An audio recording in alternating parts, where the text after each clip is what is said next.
TPS ഇപ്പോൾ സനാതനത്തിൻ്റെ പേരിൽ ഭയങ്കര അടി നടന്നുകൊണ്ടിരിക്കുകയാണ്. കഴിഞ്ഞ ദിവസം ഉദയനിധി സ്റ്റാലിൻ പറഞ്ഞു സനാതനത്തെ ഇറാഡിക്കേറ്റ് ചെയ്യണം, തുടച്ചു നീക്കണം എന്നൊക്കെ. അപ്പോൾ നമ്മുടെ ഇവിടെ ഈ മനുഷ്യരെ ഈ അടിമച്ചന്തയിൽ വിറ്റ് നടന്നൊരു കാലത്ത് പോലും നമ്മുടെ നാട്ടിൽ ഋഷിയും സന്യാസിയും രാജാവും ഒക്കെ ആവാനുള്ള ഒരു ഭാഗ്യം അല്ലെങ്കിൽ ഇവിടുത്തെ ആളുകൾക്ക് സാധിച്ചിരുന്നു. പക്ഷെ അങ്ങനെ ഇരിക്കുകയാണ് ഈ സനാതനത്തിൽ ഈ വർണ്ണ വ്യവസ്ഥയെ തെറ്റിദ്ധരിക്കപ്പെടുകയും ഈ വർണ്ണം എന്നുള്ളത് കാസ്റ്റായി മാറുകയും അതിനെ തുടർന്നാണ് ഇപ്പോൾ ദ്രാവിഡരും അല്ലെങ്കിൽ ആര്യന്മാരെന്ന ഈ രണ്ട് വിഭാഗം തല്ലുപിടിക്കുകയും അതിൻ്റെ ഏറ്റവും എപ്പിറ്റോമിൽ നിൽക്കുന്നത് തമിഴ്നാട്ടിലെ രാഷ്ട്രീയം ആണ്. അപ്പോൾ എന്താണ് TPS ഇക്കാര്യത്തിൽ പറയാനുള്ളത്? ഒന്ന്, ഈ സനാതനം എന്ന് പറയുന്നത് കാലദേശാതീതമായിട്ടുള്ളൊരു പ്രസ്ഥാനമാണ്. എൻ്റെ ഗുരു സനാതനം എന്താണെന്ന് പഠിപ്പിച്ചത് ഇഷ്ടതേ ലഭതേ സ്വർഗം പൂർത്തേ മോക്ഷമവാപ്നിയാത്. ഇഷ്ടകർമ്മവും പൂർത്തകർമ്മവും രണ്ട് കർമ്മങ്ങളാണ്. ഒന്ന്, എൻ്റെ ആവശ്യത്തിന് എന്നെ നന്നാക്കാൻ ഞാൻ ചെയ്യുന്ന കർമ്മം. അങ്ങനെ നന്നായാലല്ലേ ആദ്യം ബാക്കി സമൂഹത്തിന് എനിക്ക് സേവിക്കാൻ പറ്റുള്ളൂ. അടുത്തത്, ആ നന്മയിൽ നിന്നും അതിൻ്റെ ഒരു പോർഷൻ സമൂഹത്തിന് വേണ്ടിയിട്ട് കൊടുക്കാവുന്ന തോന്നൽ. അങ്ങനെ ഇഷ്ടകർമ്മം ചെയ്താൽ ഇഷ്ടതേ ലഭതേ സ്വർഗം, ഇഷ്ടകർമ്മം ചെയ്തവന് സ്വർഗവും, പൂർത്തകർമ്മം ബാക്കിയുള്ളവർക്ക് വേണ്ടി ചെയ്യുന്ന കർമ്മങ്ങൾ ചെയ്യുന്നവന് സാൽവേഷനും കിട്ടും, മോക്ഷം കിട്ടുമെന്നാണ്. അപ്പോൾ മോക്ഷം കിട്ടണമെങ്കിൽ കുറേ സോഷ്യൽ സർവീസ് ചെയ്യണമെന്നാണ് സനാതനധർമ്മത്തിൻ്റെ മൂല്യം. ആ ബോധം അതാണ്. ആ ബോധമില്ലാത്ത ആൾ ഇതിനെക്കുറിച്ച് പലതും പറയും. ഓക്കെ, സനാതനം എന്ന് പറയുന്നത് നിത്യനൂതനവും ചിരപുരാതനവും എന്നാണ് ഡെഫിനേഷൻ തന്നെ. കാലാതീതമായിട്ട് മാറിക്കൊണ്ടേയിരിക്കാവുന്ന, മാറ്റേണ്ടുന്ന, കാലവും സ്ഥലവും അനുസരിച്ച് മാറ്റേണ്ട. കാശ്മീരിലുള്ള സനാതനമല്ല കേരളത്തിലുള്ളത്, അല്ല, ഓരോ സ്ഥലത്തും മാറ്റണം. അപ്പോൾ ഞാൻ ഇന്ന് ഈ ജീവിച്ചിരിക്കുന്ന കാലഘട്ടത്തിലുള്ള സനാതനമല്ല സത്യയുഗത്തിലുണ്ടായിരുന്നത്. സത്യയുഗത്തിലുണ്ടായിരുന്നത് കഴിഞ്ഞപ്പോൾ ദ്വാപരയുഗത്തിലുണ്ടായിരുന്ന ധർമ്മമല്ല ത്രേതായുഗത്തിലുണ്ടായിരുന്നത്. രാമൻ്റെ കഥയും ശ്രീകൃഷ്ണൻ്റെ കഥയും എൻ്റയർലി ഡിഫറൻ്റ് ആണ്. അപ്പോൾ ഇന്ന് കലികാലത്തിൽ ഇത് മനസ്സിലാക്കാത്ത ഭരണകർത്താക്കൾ അവരിത് തെറ്റായിട്ട് ധരിക്കും. പണ്ട് എത്ര നല്ല മഹാരാജാവിനും ഒരു അഡ്വൈസറി ബോർഡിൽ ഇരിക്കുന്നത് ഋഷിമാരായിരുന്നു. നമ്മുടെ എല്ലാ രാജസദസ്സിലും കാണാം കുറേ ആൾക്കാർ അഡ്വൈസേഴ്സായിട്ട്. അപ്പോൾ അവരാണ് നല്ല അഡ്വൈസ് കൊടുത്തിരുന്നത്. ഇന്ന് അത്തരം ആൾക്കാരില്ല. ഇന്ന് അവരാണ് ഭരിക്കുന്നത്, അവർ തന്നെയാണ് തീരുമാനമെടുക്കുന്നത്. പണ്ട് രാജാധികാരത്തിൽ അവർ തീരുമാനമെടുക്കുമ്പോൾ പോലും അവരൊരിക്കലും രാജഗുരുക്കന്മാരുടെ അഡ്വൈസ് ഇല്ലാതെ ചെയ്തിട്ടില്ല. ഇന്ന് അത്തരം രാജഗുരുക്കന്മാരില്ല. അവർ പൊളിറ്റിക്സ് ഈസ് ഡിഫറെൻറ്റ് ഫ്രം ഈ നോളജ് ഇൻ ദ കൾച്ചർ. ആ കൾച്ചർ ഡിഫറൻസ് ഒക്കെ മനസ്സിലാക്കി ഇതിനൊക്കെ ഇരുന്ന് പഠിച്ച് അവർക്ക് ഈ രാജ്യകാര്യങ്ങളിലുള്ള അഡ്മിനിസ്ട്രേറ്റീവ് കാര്യങ്ങളിലുള്ള ഒരു ശ്രദ്ധ മാത്രമുള്ളവർക്ക് നീതിപീഠത്തെക്കുറിച്ച് അറിയില്ല. ഒരു രാജാവ് നീതിമാനാവണം, വേണ്ടേ? നമ്മുടെ ഇന്നത്തെ അഡ്മിനിസ്ട്രേറ്റേഴ്സാണ് മന്ത്രിമാരും അവരെ ഭരിക്കുന്നവരൊക്കെ. അഡ്മിനിസ്ട്രേറ്റർ ആണെങ്കിൽ നമുക്ക് ജസ്റ്റിസ് നടത്തുന്നത് കോടതിയാണ്. ഇതെല്ലാം ഒന്നായിരുന്ന കാലത്താണ് രാജാവാണ് എല്ലാം ചെയ്യുന്നത്. അതിനാണ് അവർ അഡ്വൈസേഴ്സിനെ വെച്ചത്. ഇപ്പോഴും നിയമനിർമ്മാണം നടത്തുന്ന ഈ വ്യക്തികൾ കൾച്ചറിനെയും ഇന്ത്യയുടെ പാരമ്പര്യത്തെയും ചോദ്യം ചെയ്യുമ്പോൾ മനസ്സിലാക്കേണ്ടത് ഞാൻ എൻ്റെ അച്ഛനെയാണ് ചോദ്യം ചെയ്യുന്നതാണ്, എൻ്റെ അമ്മയെയാണ് ചോദ്യം ചെയ്യുന്നത്. അവർ വിശ്വസിച്ചിരുന്നൊരു മൂല്യത്തെയാണ് ചോദ്യം ചെയ്യുന്നത്. ദ്രാവിഡ ആര്യ സംസ്കാരങ്ങളുടെ വ്യത്യാസം വലിയ വ്യത്യാസമൊന്നുമില്ല. അത് ശരിക്കും പറഞ്ഞാൽ ഒരു ഇൻഡോ യൂറോപ്യൻ അല്ലെങ്കിൽ ആ ഭാഗത്ത് നിന്നും യുറേഷ്യൻ പ്ലേറ്റ് എന്ന് പറയുന്ന പ്ലേറ്റ് ഉണ്ട്. ആ യുറേഷ്യൻ പ്ലേറ്റിൻ്റെ അങ്ങേ അറ്റം പടിഞ്ഞാറ്, വടക്ക് പടിഞ്ഞാറുള്ള അറ്റത്ത് നിന്ന് താഴത്തേക്ക് വരുന്ന സമയത്ത് കുറച്ച് ആൾക്കാർ ഇറാനിൽ പോയി, കുറച്ച് പേര് ഇറാഖിൽ പോയി. അവരുടെയൊക്കെ കസിൻ ബ്രദേഴ്സ് ആയിട്ടുള്ളവരാണ് ഇന്ത്യയിൽ വന്നതെന്നാണ് വിശ്വാസം. ശരിയാണോ തെറ്റാണോ എന്നുള്ളത് ക്വസ്റ്റ്യനബിൾ ആണ്. അപ്പോൾ ഇവരൊക്കെ അന്യോന്യം ബന്ധപ്പെട്ടിട്ടുള്ളവരാണ്. പക്ഷേ ഇറാഖിലുള്ള കൾച്ചറും ഇറാനിലുള്ള കൾച്ചറും ഇന്ത്യയിലുള്ള കൾച്ചറും ഡിഫറൻ്റ് ആയി. അപ്പോൾ ആര്യന്മാരുടെ കൾച്ചർ ഒന്നല്ല, കാലമനുസരിച്ച് ദേശമനുസരിച്ച് മാറിയിട്ടുണ്ട്. അവർ കഴിക്കുന്ന ഭക്ഷണത്തിൽ മാറ്റം ഉണ്ടാവും, ഭക്ഷണം കൊണ്ട് സ്വഭാവം മാറും. ഇതൊക്കെ ഭാഗമാണ്. അതേ സമയത്ത് ഏറ്റവും വലിയ പഴയ സാമ്രാജ്യം എന്ന് പറയുന്ന രാവണൻ്റെ നാട്, ആ രാവണൻ്റെ നാടും അവരുടെ നമ്മളെ ഭരിച്ചിരുന്ന മഹാബലിയുടെ പുത്രൻ്റെ പുത്രനാണ് ശരിക്കും പറഞ്ഞ രാവണൻ. അപ്പോൾ അവരുടെ പിതാമഹരാരാന്ന് ചോദിച്ചു കഴിഞ്ഞാൽ കേരളത്തിലല്ല, മഹാബലിപുരത്താണ്, തമിഴ്നാട്ടിലാണ്. അപ്പോൾ മഹാബലിയെ ചോദ്യം ചെയ്യുന്ന തമിഴ്നാട്ടുകാരനോട് നമ്മൾ എന്താ പറയാ? മഹാബലിയെ നമ്മളിങ്ങ് എടുത്തു. അത് ശരിക്കും പറഞ്ഞാൽ അവരത് വിട്ടു തന്നു. അവര് രാവണന്റെ ഭാഗത്ത് പോയി. കാരണം തമിഴ്നാടും ലങ്കയാണ്. ഇനി ലങ്ക പോലും പൂർണ്ണമായിട്ടും തമിഴല്ല. ലങ്കയുടെ നോർത്തേൺ പാർട്ട് എന്നിട്ട് ഇന്ത്യയോട് അടുത്ത് കിടക്കുന്ന ഭാഗം തമിഴും അതിന് താഴെയുള്ള ഭാഗം സിൻഹളയുമാണ്. ആ സിൻഹളക്കാര് മിക്കവാറും സംസ്കൃതത്തോട് ബന്ധമുള്ളവരാണ്. ആ സിൻഹളയില് ഒരു വ്യക്തിയെ വിളിക്കുന്നത് തന്നെ എന്താ അറിയോ? മഹാത്മാ എന്നാണ്. സംസ്കൃതത്തിലുള്ള വാക്കാണ് മഹാത്മാ. അപ്പൊ അവിടെയുള്ള എല്ലാവരും മഹാത്മാക്കളാണ്. അതിന് കുറച്ച് നോർത്ത് വരുമ്പോഴത്തേക്കും അവർ മഹാത്മാക്കളല്ലാണ്ടായി മാറി. അപ്പൊ മഹാത്മാക്കളിൽ മാത്രമേ സനാതനം ഉണ്ടാവുള്ളൂ. മഹാത്മാക്കളല്ലാത്തടത്ത് കുറച്ച് ബോധം കുറയും. ആ ബോധക്കുറവ് കൊണ്ട് പറയുന്നത് മാത്രം. പിന്നെ ഈ പറയുന്ന സനാതനം എന്ന് പറയുന്ന കോടാനുകോടി വർഷങ്ങൾ പഴക്കമുള്ള, നമ്മൾ സാധാരണ പറയാം 3,20,000 24,000 വർഷം, അത് കഴിഞ്ഞിട്ട് അതിൻ്റെ ഡബിള് 6 ലക്ഷത്തിൽ പരം, അതിൻ്റെ ഡബിള് 12 ലക്ഷം. അപ്പോൾ ത്രേതായുഗം എന്ന് പറയുന്നത് 18 ലക്ഷം വർഷം മുമ്പുള്ള കാര്യം അത് വിചാരിക്കാം. ആ കാലഘട്ടത്തിലുള്ള കഥയാണ് രാമനും രാവണനുള്ള കഥ. അതിന്നും നിലനിൽക്കുന്നുണ്ട്. എത്ര വർഷം? 18 വർഷം മുമ്പ് നടന്നൊരു കഥയാണ്.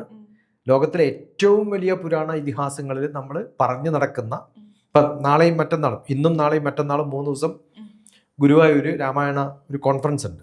അതിൽ എൻ്റെ ഒരു പ്രഭാഷണമുണ്ട്. ഇന്ന് ഇനോഗ്രേഷന് ഞാൻ ഇരിക്കേണ്ട സമയമാണ് ഇപ്പോൾ ഇവിടെ ഇരിക്കുന്നത്. അത് വിട്ടിട്ട് അവിടെ വന്നു. അപ്പോൾ ഞാൻ നാളെ അതിൻ്റെ പ്രഭാഷണമുണ്ട്. അപ്പോൾ കേരളത്തിൽ രാമായണത്തിൻ്റെ ഇൻഫ്ലുവൻസ് നമ്മൾ ഓരോ ക്ഷേത്രങ്ങളിലും കാണുന്ന മൂർത്തികളുടെ രാമരാമ പാഹിമാം എന്ന് പാടിക്കൊണ്ടിരിക്കുന്ന കേരളം, അതേ ബോധത്തോടു കൂടി പാടിയിരിക്കുന്ന ആൾക്കാർ ഇഷ്ടം പോലെയുള്ള സ്ഥലമാണ് തമിഴ്നാട്. അതിൽ ഞാൻ പറഞ്ഞല്ലോ 18 ലക്ഷം വർഷം, അതിലാകെ 100 വർഷം ജീവിക്കുന്ന ഒരു മനുഷ്യൻ ഇതിനെ എതിർത്ത് പറഞ്ഞു എന്നിട്ട് അവൻ ഏത് പദവിയിലുള്ള ആളാണെങ്കിലും, ഒരു ഒരു ഒരു മുഖ്യമന്ത്രി എന്ന് പറയുന്നത് വളരെ ഗ്രേറ്റ് ആണെന്ന് തോന്നുന്നുണ്ടല്ലേ ആ റെഫറൻസ് എടുത്ത് പറയുന്നത്, അല്ലേ? അങ്ങനെ ഗ്രേറ്റ് ഒന്നുമല്ല. നമ്മളെ സ്കെയിൽ അനുസരിച്ചിട്ടാണ് അതിൻ്റെ പ്രാധാന്യം. അതിങ്കലങ്ങാണ്ടൊരിടത്തിരുന്നു നോക്കുന്ന മർത്യൻ കഥയെന്തറിഞ്ഞു എന്ന് പറഞ്ഞതുപോലെ ഇതൊരു തൃണം, പുല്ല് വില പോലും കൽപ്പിക്കാത്ത ഒരു സംഭവമാണ്. അത് ഒരു ന്യൂസ് പേപ്പറിൽ വരും, കുറച്ച് ദിവസം, അതൊക്കെ പൊളിറ്റിക്സ് ആണിത്. അതിനു വേണ്ടി കുറച്ച് പേരുടെ വോട്ട് കിട്ടാൻ വേണ്ടി പറയുന്ന ഒരു സംഭവം. DMK എന്ന് പറയുന്ന പാർട്ടി ആണെങ്കിലും ഈ ദ്രാവിഡ സംസ്കാരത്തെ ADMK ആയാലും മാർക്സിസ്റ്റ് ആയാലും കോൺഗ്രസ് ആയാലും കമ്മ്യൂണിസ്റ്റ് ആയാലും മുസ്ലിം ലീഗ് ആയാലും ഇതൊന്നും ഈ സനാതനധർമ്മത്തിൻ്റെ സ്കെയിലിൽ, അതിൻ്റെ വ്യാപ്തിയിൽ എവിടെയും എത്താത്ത ഒരു പൊടി പോലെ മാത്രം അവശേഷിക്കുന്ന ഭൂമിയിൽ ഒരു തരി പോലെ അവശേഷിക്കുന്ന ഒരു സംഭവമായിട്ടല്ലാതെ അതിൽ പ്രാധാന്യം കൊടുക്കണമെന്ന് ഞാൻ കൊടുക്കാറില്ല. ചോദിച്ചതുകൊണ്ട് പറഞ്ഞത് മാത്രം. ഇപ്പോൾ കീഴടി എക്സ്കവേഷൻ സൈറ്റ് ഉണ്ടല്ലോ, അവിടെ ഇങ്ങനെ തുറന്ന് പോയപ്പോൾ എന്തൊക്കെയോ കിട്ടിയതും ദ്രാവിഡ സംസ്കാരമാണ് ഏറ്റവും പഴയതും എന്നുമാണ് പറയുന്നത്. അപ്പോൾ ഇതിൻ്റെ ഒരു ഹിസ്റ്റോറിക്കൽ ആ ഒരു ഒന്ന് പറഞ്ഞുതരാമോ? ഈ സ്ഥലം എവിടെയാണെന്നറിയോ? ആദ്യം ചെയ്യേണ്ടത് നമ്മളൊരു കഥ കേൾക്കുമ്പോൾ അത് എവിടെയാണെന്ന് നോക്കണം. മധുരയുടെ വൈഗാനദിയുടെ തീരത്ത് മധുരയുടെ കിഴക്ക് ഭാഗമായിട്ടാണ് വരിക. കുറച്ച് തെക്ക് കിഴക്ക് ഭാഗമായിട്ട് വരും. അതിന് തൊട്ടടുത്തുള്ള സ്ഥലമാണ് വിതുരനഗർ. വിതുരനഗറിലാണ് അടുത്ത കാലത്ത് പടക്കം പൊട്ടിയിട്ടൊക്കെ ആണ് വെച്ചത്. ഞാൻ വിതുരനഗറിലൊക്കെ പോയി താമസിച്ചിട്ടുണ്ട് 10-15 ദിവസമൊക്കെ. ഈ മധുരയിലൊക്കെ ഞാൻ പോയി താമസിക്കുന്നത് 1985-ലാണ്, 84-ൽ. 40 കൊല്ലം മുമ്പ് അവിടെ പോയിട്ട് 10 ദിവസം താമസിച്ചിട്ടുള്ള ആളാണ്. അപ്പം നമ്മൾ ഓരോ സ്ഥലത്തും പോകുമ്പോൾ അതിൻ്റെ പുരാതനമായ കഥകളും അതിൻ്റെ ആ ക്ഷേത്രത്തിൻ്റെ അടുത്ത കാലത്തും പോയിട്ടുണ്ട്. മധുരയിൽ പോയി കുറച്ച് ദിവസം താമസിച്ചു. ആ പ്രൗഢിയൊക്കെ നമ്മൾ കാണുമ്പോൾ ഇത് ഈ 1000 വർഷം മുമ്പുണ്ടാക്കിയ ക്ഷേത്രമൊന്നും അല്ല. ഓക്കെ, അപ്പം ഇപ്പോൾ കുഴിച്ചെടുത്തു എന്ന് പറയുന്ന സാധനം ഇപ്പോൾ കുഴിച്ചെടുത്തുകൊണ്ട് കാണുന്നതാണ്. ഈ കുഴിക്കാതെ പുറത്ത് നിൽക്കുന്ന മധുര മീനാക്ഷി ക്ഷേത്രത്തെ കാണാതെ ഈ കുഴിച്ചെടുത്ത് പോയി കാണേണ്ട കാര്യമൊന്നുമില്ല. കാരണം അതിനേക്കാളും വലിയ സ്ട്രക്ചറാണ് ഇവിടെ കിടക്കുന്നത്. അതിൻ്റെ കാലം എന്ന് പറയുന്നത് എത്രയോ വർഷങ്ങൾ പഴക്കമുണ്ടാവും. തമിഴ്നാട് എന്ന് പറയുന്നത് പുരാതനമായ ക്ഷേത്രങ്ങളുടെ സങ്കേതങ്ങളാണ്. നോർത്തിലൊന്നും അത്തരം ക്ഷേത്രങ്ങളില്ല. ചെറിയ ചെറിയ കുടിലുകൾ പോലെ ആണെങ്കിൽ ഇവിടെ മഹാരാജാവിൻ്റെ പാലസ് പോലെയാണ് ഭഗവാന്മാരുടെ ക്ഷേത്രങ്ങൾ. ഇതിലൊക്കെ 5000 വർഷങ്ങളും 6000 വർഷങ്ങളും പഴക്കമുണ്ടാവും. അപ്പം ഇപ്പം നടക്കുന്ന എക്സ്കവേഷൻ നടക്കുന്ന സ്ഥലം എന്ന് പറയുന്നത് ഒരു 4000 വർഷമൊക്കെയാണ് ആർക്കിയോളജി പറയാം. ഈ ആർക്കിയോളജി ഡിപ്പാർട്ട്മെൻറ്റിന് പറ്റുന്നൊരു കുഴപ്പം എന്താ വെച്ചാൽ ഈ വെസ്റ്റേണേഴ്സ് എഴുതിയിട്ടുള്ള ചരിത്രത്തിലൊക്കെ അവരൊരു സ്കെയിൽ ഉണ്ടാക്കിയിട്ടുണ്ട്. ഇത്ര വർഷം മുന്നെയാണ് ഇൻഡസ് വാലി, ഇത്ര വർഷം മുന്നെയാണ്. മനസ്സിലാവുന്നുണ്ടോ? അവര് ഈ നമ്മുടെ ഇതിഹാസ പുരാണങ്ങളുടെ വേദകാലങ്ങളുടെ ഇത്തരം സംഭവങ്ങളൊക്കെ ഒഴിവാക്കിയിട്ട് അതൊന്നും സയൻസ് അല്ല എന്ന് ധരിക്കുന്ന തരത്തിലാണ് ഇതൊക്കെ പറയാം. ഇപ്പം എൻ്റെ നാട്ടിലൊരു എക്സ്കവേഷൻ നടത്തിയ സമയത്ത് ഒരു 5000 വർഷം പഴക്കമുള്ള ജനങ്ങൾ ജീവിച്ചിരുന്ന ഗുഹകൾ കണ്ടെടുത്തിട്ടുണ്ട്. എൻ്റെ ചെറിയ വില്ലേജ്. പക്ഷെ അതൊന്നും ഇപ്പം വലിയ പ്രാധാന്യത്തോടു കൂടി ആരും അറിയപ്പെടുന്നില്ല എന്ന് മാത്രം. അവിടെയുള്ള ആർക്കിയോളജി ഡിപ്പാർട്ട്മെൻറ്റ് തന്നെയാണ്. പക്ഷെ ആർക്കിയോളജി ഡിപ്പാർട്ട്മെൻറ്റ് അത് എഴുതുമ്പോൾ ആദ്യം ആലോചിക്കുക ഇത് എൻ്റെ ആ സ്കെയിലിൽ.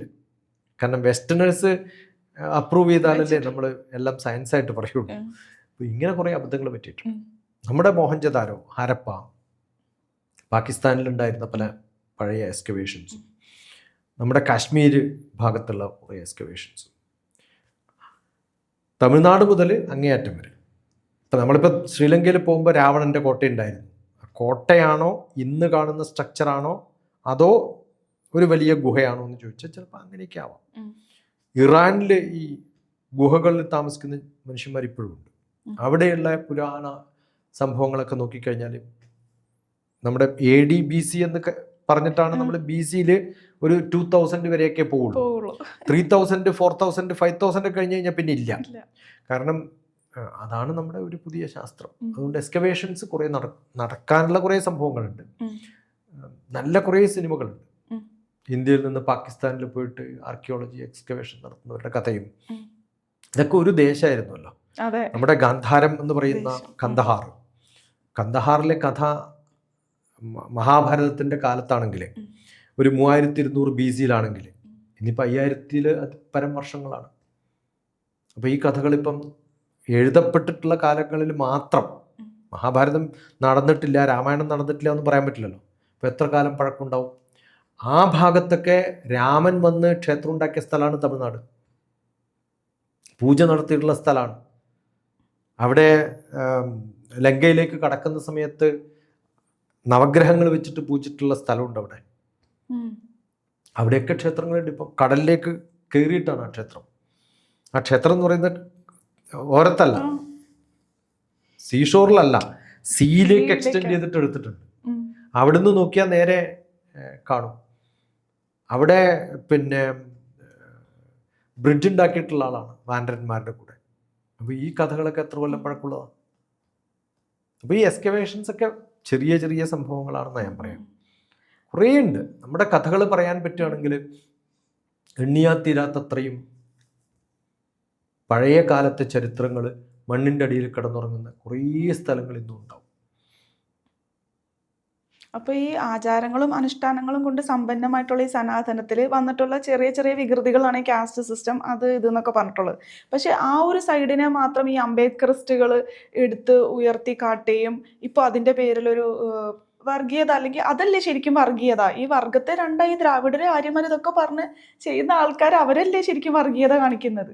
നമ്മുടെ എല്ലാ വേദങ്ങളുടെയും കുറേ ക്വസ്റ്റ്യൻ ആൻസർ വെച്ചിട്ടുള്ള ഉപനിഷത്തുകളുടെ ഏറ്റവും എസൻസ് ആയിട്ട് എഴുതിയിട്ടുള്ള ഭഗവത്ഗീതയിൽ പോലും ബ്രാഹ്മണേ ഗവിഹസ്തിനെ, ഒരു ബ്രാഹ്മണനെയും ഒരു പട്ടിക്കുട്ടിയെയും ഒരു ആനയെയും ആനക്കാരനെയും ഒക്കെ ഒന്നായിട്ട് കാണണമെന്ന് എഴുതിയിട്ടുണ്ട്. പ്രാക്ടീസ് ചെയ്യുന്നവർ തമ്മിലുള്ള വ്യത്യാസങ്ങൾ പലപ്പോഴും ഉണ്ടായിട്ടുണ്ടാവും. അപ്പോൾ അത്തരം അബദ്ധങ്ങൾ ചിലപ്പോൾ ശങ്കരാചാര്യർക്കും പറ്റിയിട്ടുണ്ടാവണം. അതുകൊണ്ടാണ് ചണ്ടാളൻ്റെ കഥ നമ്മൾ പഠിപ്പിക്കേണ്ടി വന്നത്. അങ്ങനെ അല്ലായിരുന്നു ശങ്കരനെങ്കിൽ ചണ്ടാളൻ്റെ കഥ പഠിപ്പിക്കണ്ട. അപ്പോൾ ട്രഡീഷനിൽ മാറ്റം ഉണ്ടായിട്ടുണ്ട്. അത് റീഎസ്റ്റാബ്ലിഷ് ചെയ്യുകയും കറക്റ്റ് ചെയ്യുകയും ഒക്കെ ചെയ്തിട്ടുണ്ട്. ഞാൻ ആദ്യം തന്നെ പറഞ്ഞു, സനാതനം സ്ഥിരമായിട്ട് മാറാത്തതാണെന്ന് ആരും പറഞ്ഞിട്ടില്ല. ആചാരങ്ങൾ ഒരു സ്ഥലത്തും ഒന്നല്ല, മാറിക്കൊണ്ടേയിരിക്കുന്നതിനെയാണ് ആചരിക്കുന്നതിനെയാണ് ആചാരം എന്ന് പറയുന്നത്. അപ്പോൾ ആചാരം മാറിക്കൊണ്ടേയിരിക്കും. അപ്പോൾ സനാതനധർമ്മത്തിൻ്റെ പ്രാധാന്യം എന്ന് പറയുന്നത് ഈ മാറ്റങ്ങൾ ഉൾക്കൊള്ളുക എന്നതാണ്. അപ്പം നമ്മൾ കാണാത്തതായിട്ടുള്ള, കേൾക്കാത്തതായിട്ടുള്ള, നടക്കാത്തതായിട്ടുള്ള ഒരു സംഭവവും മഹാഭാരതത്തിൽ ഇല്ല എന്നുള്ളതാണ്. ഓരോ വ്യക്തിയെയും അതുപോലെ കാറ്റഗറൈസ് ചെയ്യാൻ പറ്റുന്ന ഒരു ക്യാരക്ടറിനെ മഹാഭാരതത്തിൽ എവിടെയെങ്കിലും നമ്മൾ കാണും. അപ്പോൾ ഇത് വളരെ ഉം. വളരെ സയൻറ്റിഫിക്കായിട്ട് എഴുതപ്പെട്ടിട്ടുള്ള കാലാതീതമായി നിലനിൽക്കുന്ന ഒരു ടെക്സ്റ്റാണ്. ഉം. അതിൽ ചെറിയ മാറ്റങ്ങൾ ഉണ്ടായിട്ടുണ്ട്. ഇപ്പം രാമായണത്തിൻ്റെ കഥകൾ 200ഓളം വേർഷൻസ് അതെ, ഇല്ലേ? കമ്പരാമായണം. ഇതിൽ ഏതാണ് ശരി എന്ന് പറയുന്നത് ആർക്കും അറിയാം. ഇപ്പം സീത രാവണന്റെ മകളായിരുന്നു. മകളായിട്ട് പോലുമുള്ള രാമായണ കോൺഫറൻസ് ഫിജിയിലുള്ളപ്പോൾ ഞാൻ പോയിട്ട് അവിടെ ക്ലാസ് എടുത്തു. ആ. അപ്പം നമ്മൾ 17 വ്യത്യസ്ത രാജ്യങ്ങളിൽ രാമായണം എന്തൊക്കെയാണെന്ന് നമ്മൾ കേൾക്കുമ്പോഴാണ് അതിശയത്തോടു കൂടി നോക്കേണ്ടി വരിക അല്ലേ? ഉം. അപ്പം ഈ വ്യത്യസ്തത നമ്മൾ കാണണം. ഉം. നമ്മളിപ്പോൾ രാമായണം എന്ന് പറയുന്നത് നമ്മളെ സംബന്ധിച്ചിടത്തോളം എഴുത്തച്ഛൻ്റെയാണ്. എഴുത്തച്ഛൻ എന്നാണ് ഉം. അല്ലേ? എഴുത്തുകാരൻ എന്നല്ലല്ലോ പറഞ്ഞത്. അല്ല. എന്താ എഴുത്തുകാരനും എഴുത്തച്ഛനും തമ്മിൽ വ്യത്യാസം? അച്ഛൻ എന്ന് പറഞ്ഞാൽ അട്രാക്റ്റ് ചെയ്യാൻ ഉം. ആർക്കാണോ കഴിവ് ഉം. അയാളെയാണ് എഴുത്തച്ഛൻ എന്ന് പറയുന്നത്. എഴുത്തിനെ അട്രാക്റ്റ് ചെയ്യിപ്പിക്കാൻ സാധിക്കുന്ന ഒരു വ്യക്തിയായതുകൊണ്ടാണ് എഴുത്തച്ഛൻ എന്ന് വരുന്നത്. ഉം. ഓക്കെ, ചതി ഇല്ലാത്ത ദൃഷ്ടി ഉം. നഷ്ടപ്പെടുത്താതെ സ്ഥിരമായിട്ട് നമ്മൾ നോക്കണമെങ്കിൽ അത്രയും അട്രാക്റ്റിംഗ് ആവണ്ടേ? ഉം. അങ്ങനെ അട്രാക്റ്റ് ചെയ്യാൻ സാധിക്കുന്ന ഒരു വ്യക്തിയാണ് അച്ഛൻ. ഉം. അതാണ് അച്ഛൻ്റെ ഡെഫിനിഷൻ. ഓക്കേ. ഉം. ഓക്കെ, ഉം. ദൃഷ്ടിച്ഛേദിക്കാൻ സാധിക്കാത്തൊരു വ്യക്തി എന്നാണ്. അങ്ങനെ അത്രയും സൗന്ദര്യത്തോടു കൂടിയിരിക്കുന്ന, അത്രയും അട്രാക്റ്റ് ചെയ്യാൻ സാധിക്കുന്ന ഒരു വ്യക്തിയായിട്ട് ഒരു രാമായണം ട്രാൻസ്ലേറ്റ് ചെയ്ത വ്യക്തിയെ മലയാളികൾ എഴുത്തച്ഛനായിട്ട് കരുതുന്നുണ്ടെങ്കിൽ ആ. ആലോചിച്ച് നോക്കുക, ആ കഥയുടെ പ്രാധാന്യം എത്രയായിരിക്കുന്നു ഉം. അല്ലേ? അത് നടന്ന സ്ഥലം കേരളത്തെക്കാളും ഉൾക്കൊള്ളാൻ സാധിക്കുന്ന, പറയാൻ സാധിക്കുന്ന ആൾക്കാരുള്ളത് തമിഴ്നാട്ടിലാണ്. തമിഴ്നാട്ടിൽ. നമ്മൾ ആഘോഷിക്കുന്ന ഓണത്തിൻ്റെ യഥാർത്ഥ സ്ഥാനം മഹാബലിപുരം. അപ്പോൾ തമിഴ്നാടും കേരളവും വ്യത്യാസമല്ല. അത് ഞാൻ പറഞ്ഞു വന്നത്. ഉം. നമുക്കെന്തുകൊണ്ടാണ് തമിഴ്നാടിനോട് ഇത്ര സ്നേഹം? നമ്മുടെ തിരുവനന്തപുരം രാജാക്കന്മാർ യഥാർത്ഥത്തിൽ തമിഴ്നാട്ടുകാരാണ്. കേരളത്തിന്റെ ഭാഗം. കേരളം എന്ന് പറയുന്ന ഭാഗം എന്ന് പറയുന്നത് കന്യാകുമാരി മുതൽ ഗോകർണം വരെ കേരളമായിരുന്നു എന്ന് ചെറുപ്പത്തിൽ ക്ലാസ്സിൽ പഠിച്ച ആളാണ്. അതെ. പിന്നെയാണ് ഈ മാറ്റം വന്നതും ഉം. ഡിവിഷൻ വന്നതും ഇന്ന് മുഖ്യമന്ത്രി ഭരിക്കുന്ന ഭാഗം കേരളമായി പോയതും. ഉം. തമിഴ്നാട്ടിൻ്റെ കുറേ ഭാഗം, ഇപ്പം തെന്നാലി രാമൻ ഉം. തെലുങ്കനാണോ തമിഴ്നാണോ ചോദിച്ചാൽ ഉത്തരം പറയാൻ പറ്റില്ല. തെലുങ്കും Borderland. തമിഴും അല്ല, തെലുങ്കും തമിഴും ഒക്കെ ഒന്നായിരുന്നൊരു കാലമുണ്ട്. ഉം. ആ ഭാഗം ഫുൾ തെലുങ്ക് നാടും പിന്നെയുള്ള ഭാഗം ഈ ഭാഗത്ത് കേരളത്തിൻ്റെ ഭാഗവും. അങ്ങനെ തമിഴ്നാട് എന്ന് പറയുന്ന ഇല്ല. നാട് നാടാണ്, അതെ. പിന്നെ വന്ന നാടാണ്. ഉം. അപ്പോൾ അതൊന്നും ഉണ്ടായിരുന്നില്ല. ഉം. ഈ ചേര സാമ്രാജ്യത്തിൻ്റെ കാലത്തും ചോള സാമ്രാജ്യത്തിൻ്റെ കാലത്തും ഒക്കെ വ്യത്യസ്തമായിട്ടുള്ളതാണ്. ഗിവ് ആൻഡ് ടേക്കുകൾ അങ്ങോട്ടും ഇങ്ങോട്ടും ഒക്കെ നടന്നിട്ടുണ്ട്. അപ്പോൾ ഈ പറയുന്ന മധുരയുടെ തൊട്ടടുത്തുള്ള വിതുര നഗർ ഉം. പണ്ട് രാജാക്കന്മാരുടെ ഉം. കേന്ദ്രമായിരുന്നു. ഉം. അവിടെയാണ് പടനായകന്മാരുണ്ടായത്. എനിക്ക് തോന്നുന്നു കാമരാജോ ഏതൊരു ചീഫ് മിനിസ്റ്ററുടെ ജന്മസ്ഥാനം അവിടെ തന്നെ. അതെ, അതെ. ഇതൊക്കെ ഉണ്ടായിരുന്നു കഥകൾ.